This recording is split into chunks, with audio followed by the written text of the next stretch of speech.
UHD quality video streaming, internet like a boss. SLT Mobitel Fiber. UHD quality video streaming, internet like a boss. SLT Mobitel Fiber.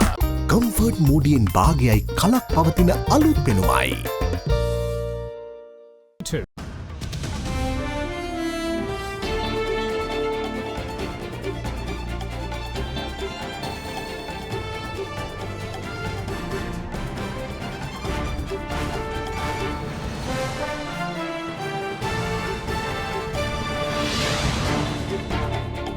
Tonight, preamble to the UNHRC sessions.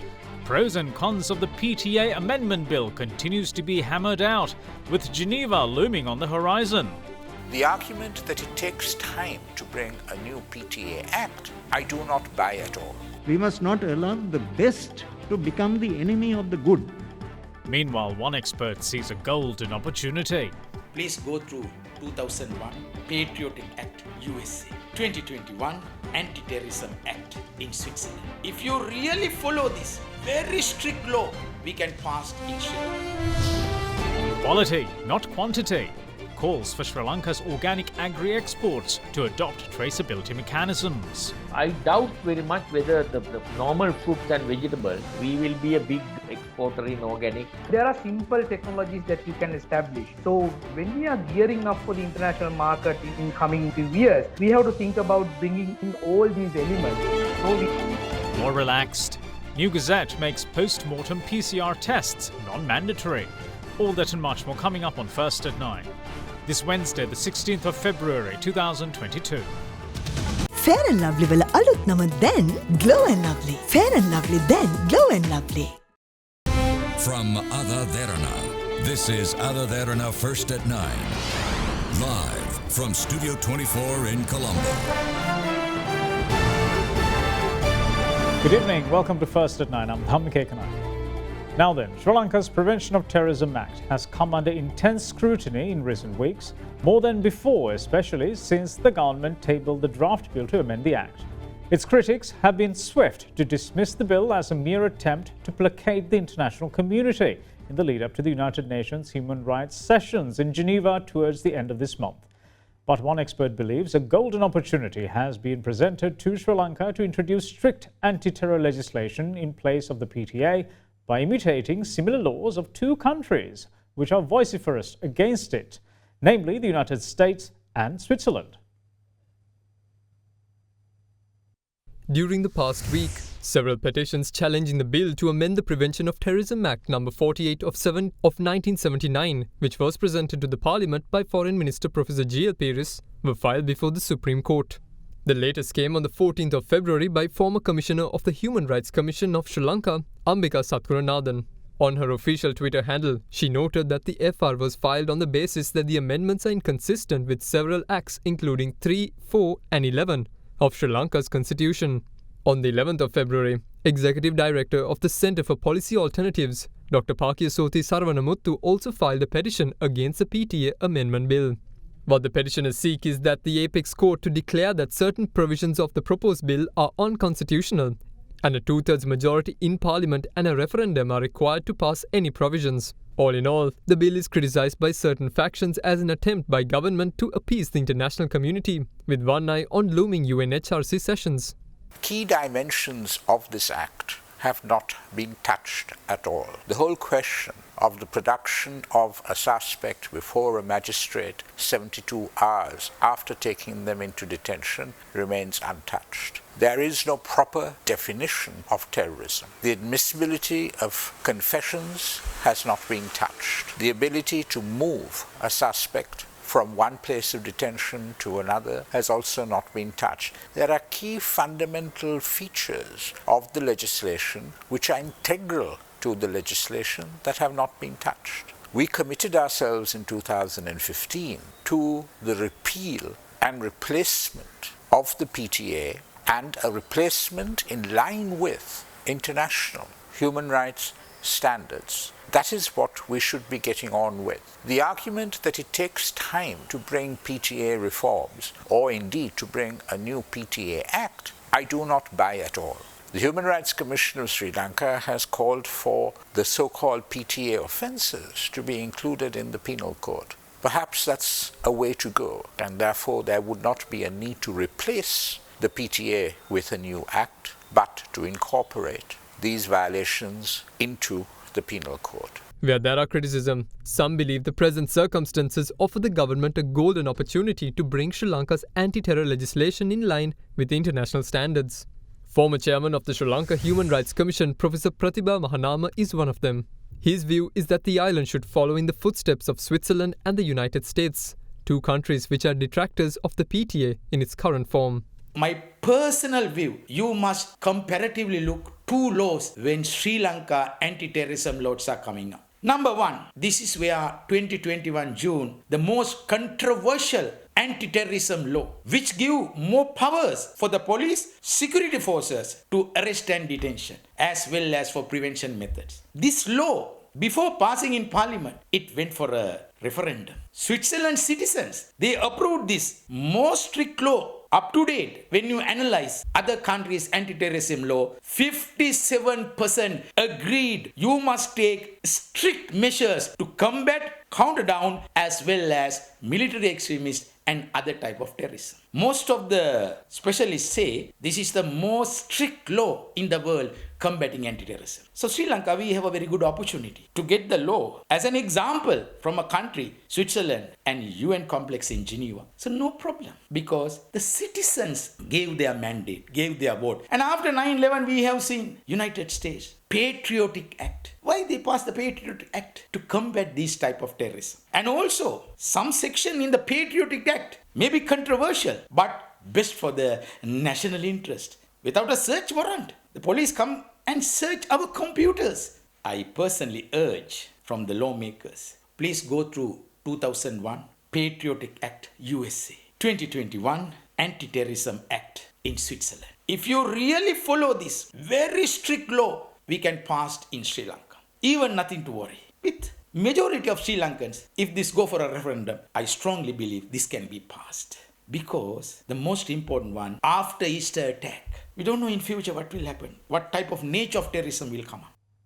In the meantime, Foreign Minister Professor G.L. Peiris, who tabled the PTA amendment bill in Parliament, explained as to what tangible difference the amendment brings about. Whilst conceding that the mooted amendments are not the end of the PTA reform process, he insisted that brand new anti-terror legislation will be brought in the future. Until then, he said that the best must not be made the enemy of the good. His views came during a discussion with representatives of non-governmental organisations yesterday on the PTA amendment bill ahead of the UNHRC sessions. When it is said by some people that this is all eyewash, or as one person put it, even less than eyewash, that there really is no difference between the existing law and the proposed enactments, that is totally incorrect. What a struggle it was to get Hijaz Hizbullah out. Now, the breakthrough was the announcement by the Attorney General in the Court of Appeal that he was not objecting to bail.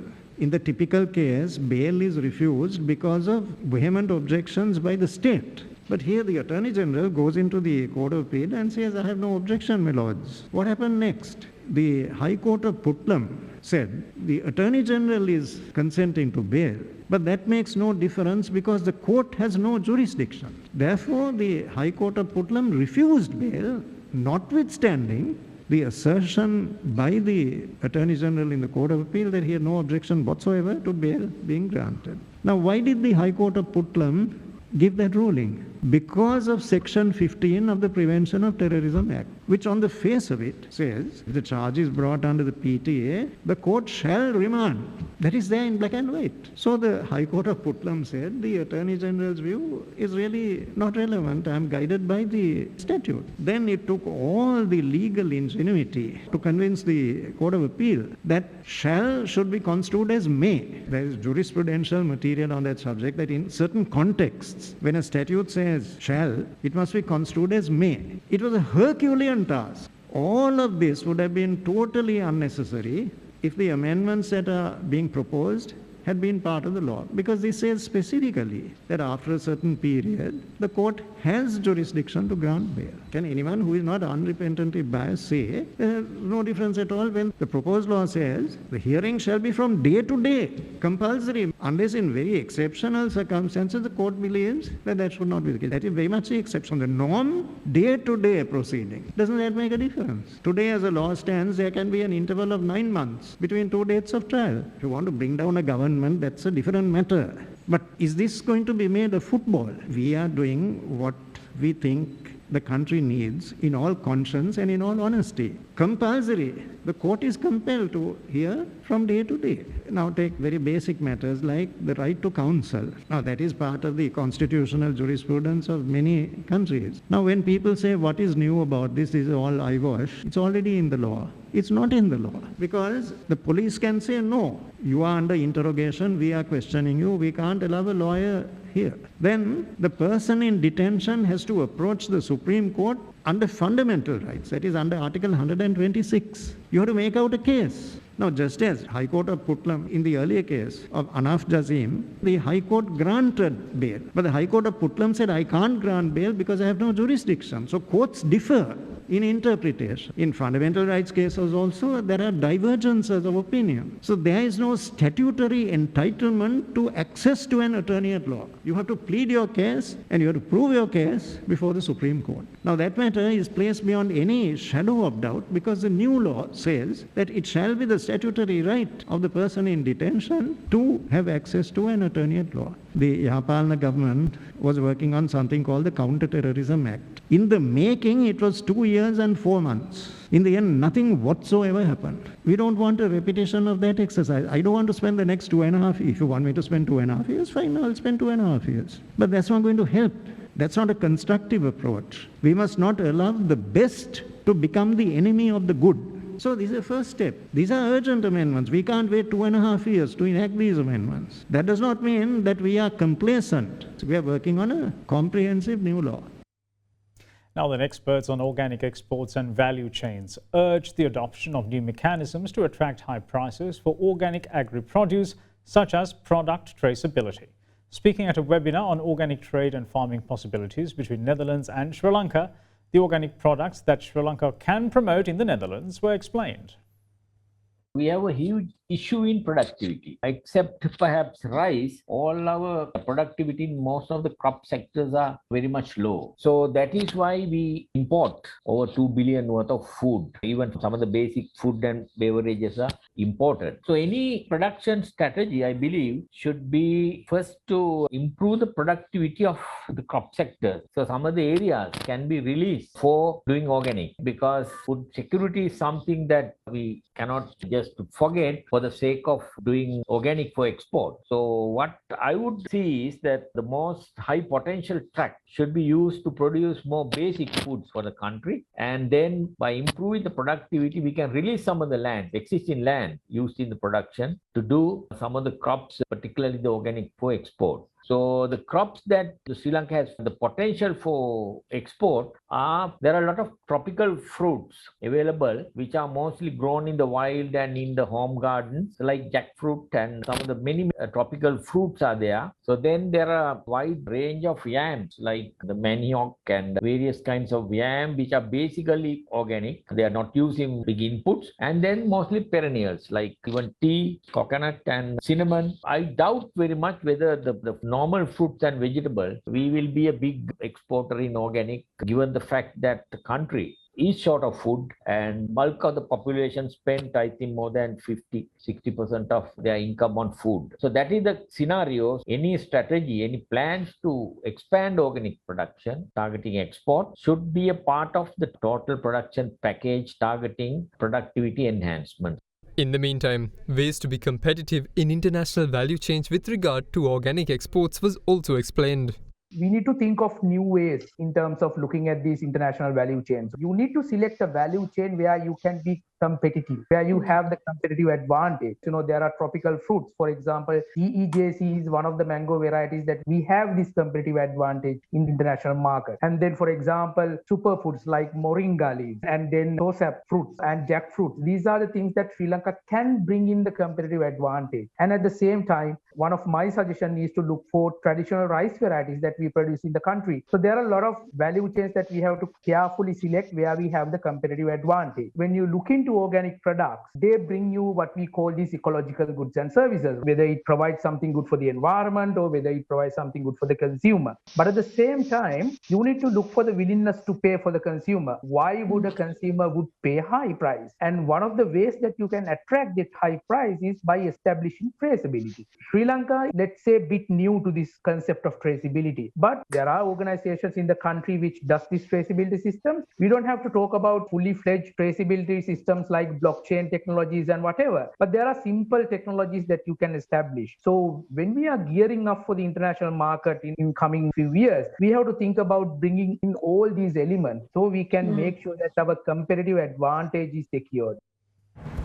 We will see you shortly after this break. Stay with us. Big 3. Welcome back. This is First at 9. Now, a new gazette has been issued by the Director General of Health, taking away mandatory PCR tests in post-mortems. As per the document, a post-mortem PCR test is only required if a judicial medical officer deems it so. The country's COVID-19 related deaths continue to be within the 20 to 40 range. The island's health experts say that many of those victims are people who haven't completed the 2-dose vaccine regime and the booster.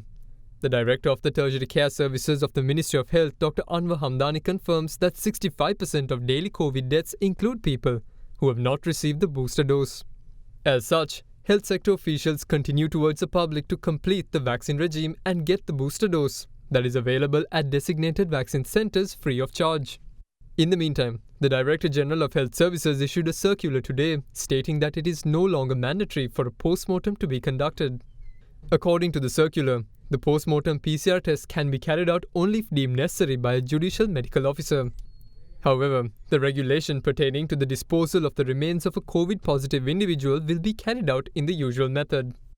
දැන් අපිට තේරෙනවා සිදුවෙන සියලුම මරණවල PCR පරීක්ෂණ කිරීමේ අවශ්‍යතාවයක් නොමැති බවට. ඒකට හේතු ගණනාවක් තිබෙනවා. එක හේතුවක් තමයි ක්‍රියාවලිය නිසා මියගිය පුද්ගලයන්ගේ ඥාතීන්ටත් සෑහෙන අපහසුතාවයන් වලට භාජනය වෙන්න සිද්ධ වෙනවා. ඒක නිසා ඊයේ සිට අපි සියලුම මෘතදේහවල PCR පරීක්ෂණයකට COVID සඳහා භාජනය කරන්නේ නැහැ. එබැවින් මරණයක් සිදු වූ පසු එය මරණ පරීක්ෂණයකට සහ පශ්චාත් මරණ පරීක්ෂණයකට භාජනය වෙනවා නම් එම මෘතදේහය රෝහලට රැගෙන පසු අධිකරණ වෛද්‍යවරයාගේ අභිමතය පරිදි පමණක් PCR පරීක්ෂණයක් සිදු කිරීමට සෞඛ්‍ය සේවා අධ්‍යක්ෂ ජනරාල්තුමා අලුත් චක්‍රලේඛයෙන් සඳහන් කොට තිබෙනවා.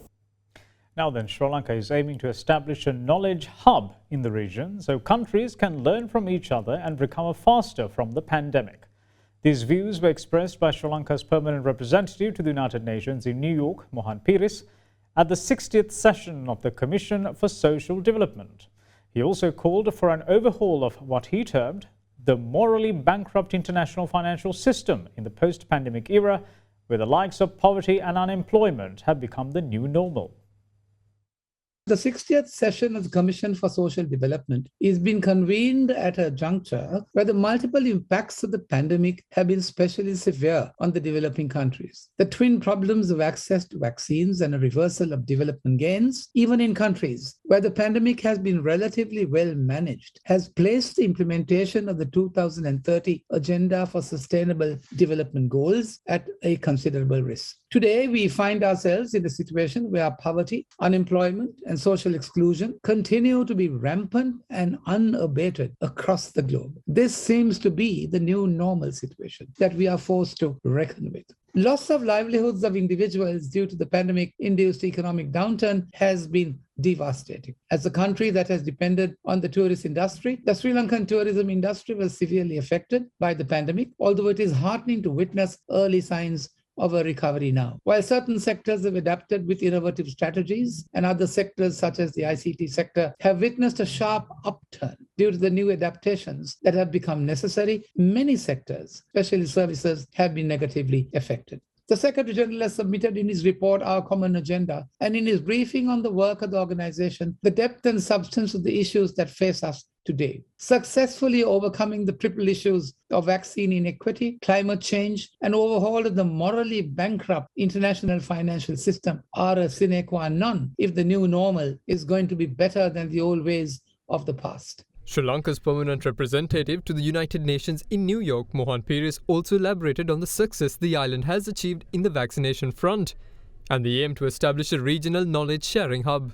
Sri Lanka has been very successful in its vaccination program. By January 2022, Sri Lanka fully vaccinated over 90% of its eligible population, more than 63% of its total population, and more than 22% of the vaccinated were administered with the third booster dose. Currently, we have started vaccinating the children aged 12 to 15 to face the looming threat of the Omicron variant. Sri Lanka's rapid progress of vaccinations was enabled by the coordinated efforts between healthcare workers, the armed forces, police personnel, government servants, and elected officials. As an attempt to share this experience, Sri Lanka intends to establish a regional knowledge hub to facilitate exchange of lessons learned from COVID-19 and support countries to recover better in collaboration with the WHO. Moving on with other local stories, leader of the United National Party, Ranil Wickremesinghe, yet again says that attempting to find out as to who is responsible for the country's present economic situation is futile, and that the best way forward is a collective political parties approach. He also insists that policy consistency is a must over the next 10 to 20 years. ආර්ථිකය තවමත් පිරිහෙනවා. Dollar හිඟය විසඳලා නැහැ. මේ යන විදිහට රුපියල 275ටත් යන්න පුළුවන්. දිලිඳු ජනගහනය ලක්ෂ 5කින් වැඩි වෙලා තියෙනවා. මේ අවුරුද්දේ සම්පූර්ණයෙන්ම ඩොලර් බිලියන 6ක් ණය ගෙවන්න තිබෙනවා.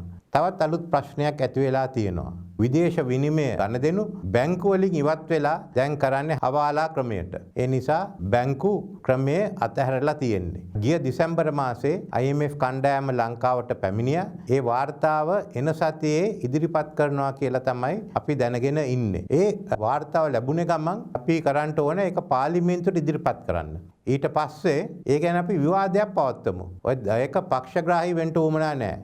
මේ තත්ත්වයට කවුද වග කියන්නේ කියලා හොයන්න වැඩක් නැහැ. එතනින් අපි බලමු මේ ගැන පොදු එකඟතාවයකට මූලික ප්‍රතිපත්ති ගැන පොදු එකඟතාවයකට එන්න පුළුවන්ද කියලා. එක ආර්ථික රටාවක් තියෙන්න ඕන. අවුරුදු 10ක් 15ක් 20ක් ගෙනියන එක. අපි එතනින් පැනලා ගියොත් මේ රටේ තරුණියෝ අපිට සාප කරයි. උඹ රටේ අනාගතයක් නැතිව කරා අපේ අනාගතයක් නැති කරා කියලා අපිට බනි. ඒ නිසා අපි මේ වගකීම ඉෂ්ට කරන්න උවමනයි. The Criminal Investigation Department has recorded a near 5-hour statement from the wife of the Easter Sunday attacks ringleader Zahran Hashim. A team of officers from the Criminal Investigation Department's Special Investigation Unit had visited Abdul Qadir Fatima Sadia at the Valikada prison. Making submissions before the Kuliapita Magistrates Court on the 10th, the CID Special Investigation Unit sought permission to record statements from Zahran Hashim's wife until the 25th of this month. Kuliapita Magistrate Janani Veeratunga also ordered that a report be submitted in this regard on the 4th of March. The Election Commission has removed 2 symbols from the list of symbols not allotted to political parties. This was announced in a special Gazette notification published on the 14th of February by Commissioner General of Elections Saman Ratnayaka. The 2 symbols removed from the list are a crown and a farmer.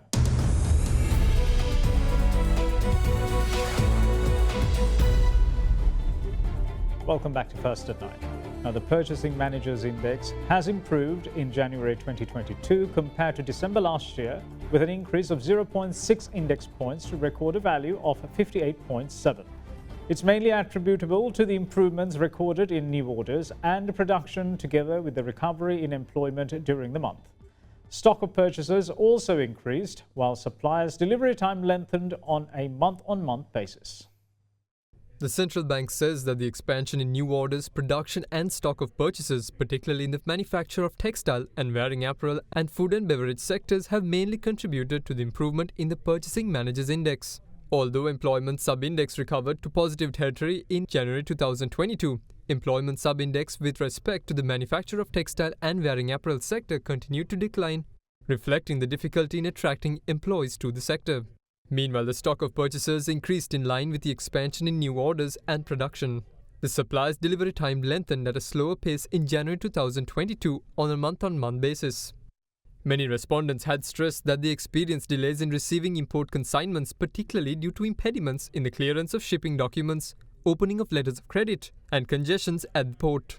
In the next 3 months, the expectations for manufacturing activities remain at elevated levels, anticipating continuous improvement in economic condition locally and globally.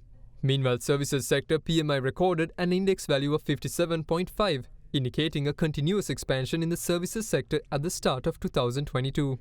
This increase was underpinned by the increases observed in the new businesses, business activities, employment, and expectations for activity sub-indices. New businesses rose further in January 2022 compared to December 2021, particularly with improvements observed in transportation, professional services, other personal activities, and education subsectors. Amid the continuation of relaxed pandemic-related restrictions, business activities have indicated a softer growth in January 2022 compared to December 2021. Now then, oil prices recouped losses today as investors weighed conflicting statements on the possible withdrawal of some Russian troops from around Ukraine amid tight global supplies and recovering fuel demand.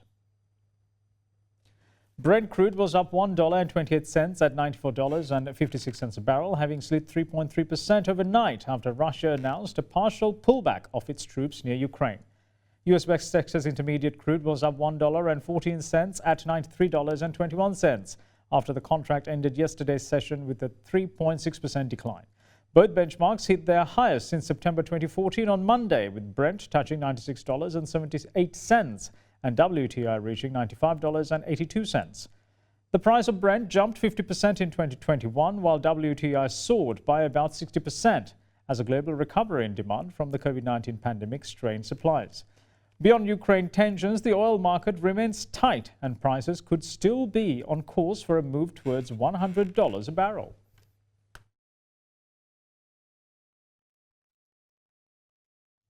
And that's it from all of us here at First at 9. Thanks for watching. Bye-bye.